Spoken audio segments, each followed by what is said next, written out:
அனைவருக்கும் நமஸ்காரம். இன்னைக்கு நம்ம தசகம் 21ல 6லிருந்து 12 வரைக்கும் இருக்கக்கூடிய ஸ்லோகங்கள் நம்ம பார்க்க போறோம். நேத்தி வரைக்கும் நம்ம என்ன பார்த்தோம்? முதல் 6 ஸ்லோகத்துலன்னா அந்தந்த பகுதிகளில் இருக்கிறவா எந்த மாதிரி இதுல பெருமாளை வணங்குறா, அதே ரூபத்துல நானும் உன்னை வணங்குறேன் அப்படின்னு பட்டத்ரி சொல்ற மாதிரி அமைஞ்சது. அதே தான் கண்டினியூ ஆகுது. 7வது ஸ்லோகத்துல என்ன சொல்றாரு அப்படின்னாக்க, யக்ஞவராக மூர்த்தியா இருக்கார் அப்படிங்கிறா. அதாவது உத்தர குரு அப்படின்னு சொல்லக்கூடிய பகுதியில உன்னோட மனைவியா இருக்கக்கூடிய நிலமகளால நீ மந்திரங்களாலையும் ஸ்தோத்திரங்களாலையும் உன்னை உன்னோட நிலமகள் அங்க உன்னை வழிபட்டு இருக்கா அப்படின்ற. நீ உன்னோட அந்த கோர பற்களோட நுனியால மேகங்களோட அடியை தொடும் அளவுக்கு கூட பெரிய திருமேனியோட நீ இருந்த அப்படின்னு சொல்றா. அந்த மாதிரி இருக்கக்கூடிய வராகமூர்த்தியா இருக்கக்கூடிய ஒன்ன நானும் வணங்குறேன் அப்படின்னு சொல்றேன். அடுத்தது 8வது ஸ்லோகத்துல கிம் புருஷம் அப்படின்னு சொல்லக்கூடிய ஒரு நாடு இலாவிருத்தம் அப்படின்றதுக்கு தெற்கு திசையில இருக்கான். அதுல ஹனுமான் ரொம்ப பக்தி கொண்ட அந்த ஹனுமானால தொண்டு செய்யப்பட்டும் சீதைக்கு ரொம்ப விருப்பமானதாக ஆச்சரியப்படக்கூடிய வடிவோட கூட ராமபிரானாக நீ அங்க இருந்த. அந்த மாதிரி ராமபிரானாக இருக்கக்கூடிய நீ தான் என்னை காக்கணும் அப்படின்னு 8வது ஸ்லோகத்துல சொல்ற. 9வது ஸ்லோகத்துல இங்க பரதகண்டத்துல ரொம்ப சிறந்த பக்தர்களோட கூட நீ நாரத முனிவரோட அறிவாலும் யோகத்தாலும் ஸ்தோத்திரங்களாலும் வழிபடப்பட்டு பிரளய காலம் வரைக்கும் நீ என்ன பண்ணனா எல்லா மக்களையும் காப்பாற்றக்கூடிய நாராயணனாக நீ இங்க இருக்க பரதகண்டத்துல அப்படின்றார். அந்த மாதிரி இருக்கக்கூடிய நீ தான் என்னை காக்கணும் அப்படின்னு 9வது ஸ்லோகத்துல சொல்றார். அடுத்தது உன்னை அதே மாதிரி சால்மலித்தீவில சந்திரனாகவும், குசத்தீவில தீயாகவும், கிரௌஞ்சத்தீவில நீராகவும், சாகத்தீவில காற்றாகவும், புஷ்கரத்தீவில அதாவது புஷ்கர் சொல்றோம் இல்லையா, அங்க பிரம்மாவாகவும் உன்னை வழிபட்டு இருக்கா அப்படிங்கிறது 10வது ஸ்லோகம். 11வது ஸ்லோகத்துல என்ன சொல்றார் அப்படின்னாக்க, திருப்பார்கடல்ல பள்ளி கொண்டிருக்கிறவனும் நீதான். வால் மாதிரி இருக்கக்கூடிய உறுப்புகள்ல துருவன் மாதிரி இருக்கக்கூடிய நட்சத்திரங்களோட கூட்டங்களோடையும் கிரகங்களோடையும் சிம்சுமார வடிவில், அதாவது முதலை இல்லாட்டி மீன் அது சொல்றா, அந்த மாதிரி இருக்கக்கூடிய வடிவத்துல பெருமாள் இருப்பாராம். அவரோட உடம்பு முழுக்க நட்சத்திரங்கள் எல்லாமே சூழ்ந்திருக்குமா அந்த இடத்துல. அதுதான் நம்ம சிம்சுமார வடிவம், சிம்சுமார சக்கரம் அப்படியெல்லாம் கூட சொல்றா இல்லையா. ஸோ அந்த மாதிரி இருக்கக்கூடிய வடிவத்துல சந்தியா காலங்கள்ல பெரியோர்களால நீ வழிபடப்படுறன்ற. அந்த மாதிரி இருக்கக்கூடிய நீ தான் நோயின்னு சொல்லக்கூடிய நரகத்திலிருந்து என்ன காக்கணும். அடுத்ததாக பாதாளத்துக்கு கீழே அசையக்கூடிய அந்த ஒற்றை குண்டலம் அது ஒளிர 1000 தலைகளோட மின்னக்கூடிய 1000 தலைகளோட நீல கலர்ல ஆடையை உடுத்திண்டு கலப்பைய ஆயுதமாக வச்சிருக்கக்கூடிய நாக கன்னிகைகள் அவெல்லாம் போற்றக்கூடிய ஆதிசேஷ வடிவத்தோட இருக்கக்கூடிய நீ ஒன்ன நான் வணங்குறேன், நீ தான் என்னோட பிணிகள் எல்லாத்தையும் போக்கணும் அப்படின்னு சொல்லி பெருமாளோட ஒரு அவதாரத்தையும் சொல்லி எங்கெங்க யார் யாரெல்லாம் எப்படி வழிபட்டா அதே ரூபத்துல நானும் ஒன்று வழிபடுறேன்னு சொல்லி இந்த 21வது தசகத்தை பட்டத்ரி பூர்த்தி பண்றார். இப்ப நம்ம 6லேருந்து 12 வரைக்கும் இருக்கக்கூடிய ஸ்லோகங்களை பார்த்துடலாம். கிம் சோத்தரேஷு குருஷு பிரியயாதரண்யா சம்சேவிதோ மஹிதமந்திர நுதி பிரபேதைஹி தம்ஷ்ட்ராக்ர கிருஷ்ட கணபிருஷ்ட கரிஷ்டவர்ஷ்மா த்வம் பாஹி விக்ஞ நுதயஜ்ஞ வராஹமூர்த்தே. किं चोत्तरेषु कुरुषु प्रिययादरण्या किं चोत्तरेषु कुरुषु प्रिययादरण्या संसेवितो महितमन्त्रनुतिप्रभेदैः संसेवितो महितमन्त्रनुतिप्रभेदैः दंष्ट्राग्रगृश्च गणपृश्च गरिष्ठवर्ष्मा दंष्ट्राग्रगृश्च गणपृश्च गरिष्ठवर्ष्मा त्वं पाहि विज्ञनुतयज्ञवराहमूर्ते त्वं पाहि विज्ञनुतयज्ञवराहमूर्ते. किं चोत्तरेषु कुरुषु प्रिययादरण्या संसेवितो महितमन्त्रनुतिप्रभेदैः दंष्ट्राग्रगृष्ट गणपृष्ट गरिष्ठवर्ष्मा त्वं पाहि विज्ञनुतयज्ञवराहमूर्ते. किं चोत्तरेषु कुरुषु प्रिययादरण्या संसेवितो महितमन्त्रनुतिप्रभेदैः दंष्ट्राग्रगृष्टगणपृष्ठगरिष्ठवर्ष्मा त्वं पाहि विज्ञनुतयज्ञवराहमूर्ते। यां यां दिशं भजति किं पुरुषाख्यवर्षे संसेवितो हनुमता दृढभक्तिबाजा सीताभिराम परमात् बुधरूपशाली रामात्मकः परिलसन् परिपाहि विष्णो। यां यां दिशं भजति किं पुरुषाख्यवर्षे यां यां दिशं भजति किं पुरुषाख्यवर्षे संसेवितो हनुमता दृढभक्तिबाजा संसेवितो हनुमता दृढभक्तिबाजा सीताभिराम परमाद्भुतरूपशाली सीताभिराम परमाद्भुतरूपशाली रामात्मकः परिलसन् परिपाहि विष्णो रामात्मकः परिलसन् परिपाहि विष्णो। यां यां दिशं भजति किं पुरुषाख्यवर्षे संसेवितो हनुमता दृढभक्तिबाजा सीताभिराम परमाद्भुतरूपशाली रामात्मकः परिलसन् परिपाहि विष्णो।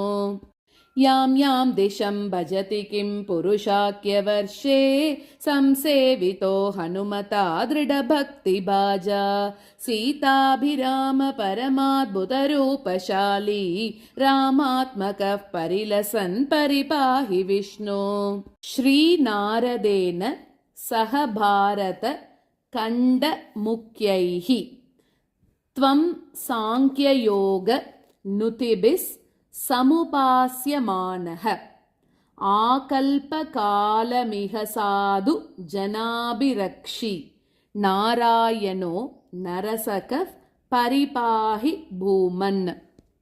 श्रीनारदेन सह भारतखण्डमुख्यैः श्रीनारदेन सह भारतखण्डमुख्यैः त्वं साङ्ख्ययोगनुतिभिः समुपास्यमानः त्वं साङ्ख्ययोगनुतिभिः समुपास्यमानः आकल्पकालमिह साधु जनाभिरक्षि आकल्पकालमिह साधु जनाभिरक्षि नारायणो नरसकः परिपाहि भूमन् नारायणो नरसकः परिपाहि भूमन्। श्रीनारदेन सह भारतखण्डमुख्यैः त्वं साङ्ख्ययोगनुतिभिः समुपास्यमानः आकल्पकालमिह साधु जनाभिरक्षि नारायणो नरसकः परिपाहि भूमन्।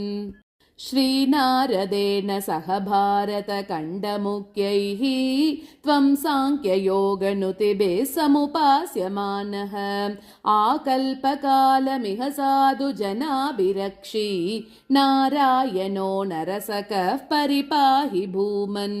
प्लाक्षेर्करूपमयि शाल्मल इन्दुरूपं द्वीपे भजन्ति कुशनामणि वह्निरूपम् क्रौञ्चेम्बुरूपमतवायुमयं च शाके त्वां ब्रह्मरूपमयि पुष्कर नाम्नि लोकाः। प्लाक्षेर्करूपमयि शाल्मल इन्दुरूपं प्लाक्षेर्करूपमयि शाल्मल इन्दुरूपं द्वीपे भजन्ति कुशनामणि वह्निरूपं द्वीपे भजन्ति कुशनामणि वह्निरूपं क्रौञ्चेम्बुरूपमतवायुमयं च शाके क्रौञ्चेम्बुरूपमतवायुमयं च शाके त्वां ब्रह्मरूपमयि पुष्कर नाम्नि लोकाः त्वां ब्रह्मरूपमयि पुष्कर नाम्नि लोकाः। प्लाक्षेर्करूपमयि शाल्मल इन्दुरूपं द्वीपे भजन्ति कुशनामणि वह्निरूपं क्रौञ्चेम्बुरूपमतवायुमयं च शाके त्वां ब्रह्मरूपमयि पुष्कर नाम्नि लोकाः। प्लाक्षेर्करूपमयिशाल्मलइन्दुरूपं द्वीपे भजन्ति कुशनामणिवह्निरूपं क्रौञ्चेम्बुरूपमत वायुमयं च शाके त्वां ब्रह्मरूपमयि पुष्करणाम्नि लोकाः सर्वैर्ध्रुवादिबिरुडु प्रकरैर्ग्रहैश्च पुच्छादि केष्व वयवेष्वपि कल्प्यमानैः त्वं शिंशुमार वपुषा महतामुपास्यः सन्ध्यासु रुन्धि नरकं मम सिन्धु शायिन् सर्वैर्ध्रुवादिबिरुडु प्रकरैर्ग्रहैश्च सर्वैर्ध्रुवादिबिरुडु प्रकरैर्ग्रहैश्च पुच्छादिकेष्ववयवेष्वपि कल्प्यमानैः पुच्छादिकेष्ववयवेष्वपि कल्प्यमानैः त्वं शिंशुमारवपुषा